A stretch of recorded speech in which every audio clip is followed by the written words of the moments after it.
सोलापूर न्यूजमध्ये आपल्या सगळ्यांचं स्वागत। एसटी बसच्या स्टेअरिंगचा रॉड तुटून एसटी रस्त्याच्या खाली गेल्याची घटना दक्षिण सोलापूर तालुक्यामध्ये घडली।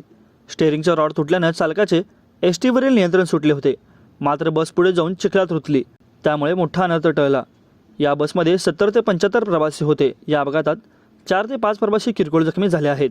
बाकीचे सर्व प्रवासी सुखरूप असून दरम्यान ही घटना मंद्रुर निंबर्गी रस्त्यावरील काळे वस्ती येथे जवळ घडली। शुक्रवारी दुपारी 1:30 वाजण्याच्या सुमारास ही घटना घडली आहे। ही बस सोलापूरहून कुसूरला निघाली होती। यावेळी एसटी अचानक स्टेअरिंगचा रॉड तुटल्याने चालकाची गाडीवरील नियंत्रण सुटले। गाडी रस्त्यावरून खाली गेल्यानंतर वडाच्या मोठ्या झाडाला घासून चिखलात जाऊन उतरली, त्यामुळे मोठा अनर्थ टळला।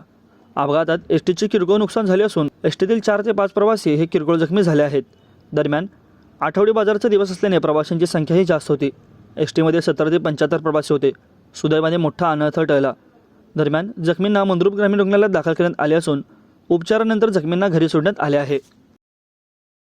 माझं सोलापूर न्यूज या यूट्यूब चॅनलला सबस्क्राईब करा आणि बेल आयकॉन प्रेस करायला विसरू नका।